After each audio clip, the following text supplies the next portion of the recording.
This is my recording for the first day of South by Southwest, March 9th.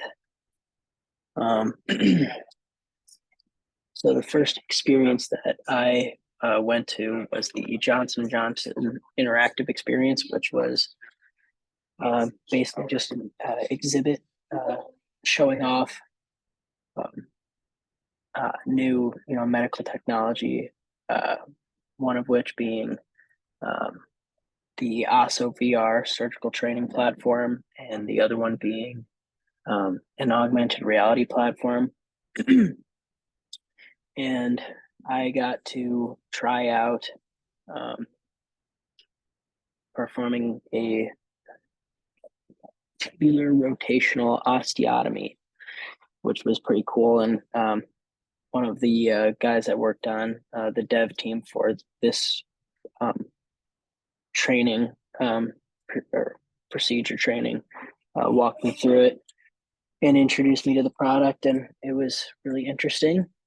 Um, I also had a really long conversation with the lead recruiter for MedTech and robotics at Johnson & Johnson, and we talked about what makes a good candidate for um, a sales role at Johnson & Johnson, um, and we talked about uh, the future of the company, and where it was going. And what he was saying was, everything's being digitized now, and um, a lot of what they're working on now are not only actual medical devices, but software platforms. So um, they're partnering with ASO VR to develop um, like surgical training sessions, not only for actual physicians but also for um, uh, um, for med device reps as well, to train them on how to do a case for their medical devices.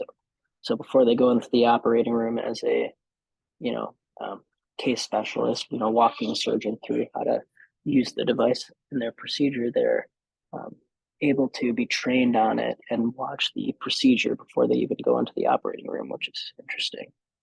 Um,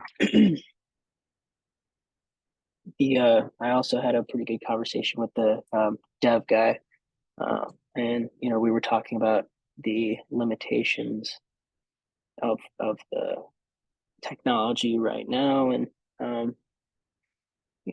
something that I've noticed from my own research is that most of the mixed reality, virtual reality stuff for surgery is really geared more towards um,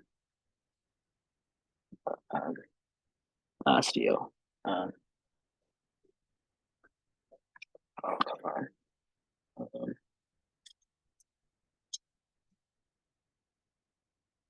Yeah, orthopedics. Um, and that's great because, for a long time, orthopedic, surgery hasn't really been digitized much. And it's a lot of hammering and nailing. It really is. That's not an exaggeration. Um, and this technology is really going to change patient outcomes and um, really help to create like green light structure steps uh, to orthopedic surgeries. What else do I got here? Um, I also recommended to him that, because right now they're using the Quest 2 system, which is a consumer grade virtual reality system. And one of the things that's an issue with it is that, um, there are lenses inside that have to be properly focused on your irises to create a clear image for you. And if it's off, even by a couple millimeters, things are going to be blurry, just as if like you'd need a prescription if one of your eyes is off as well. Um,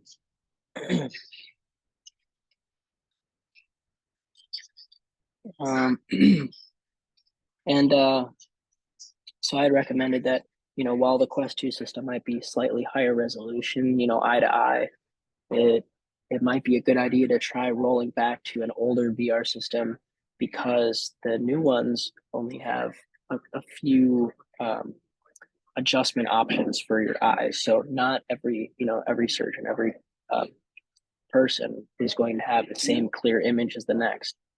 And in the new system, there's only three IPS options.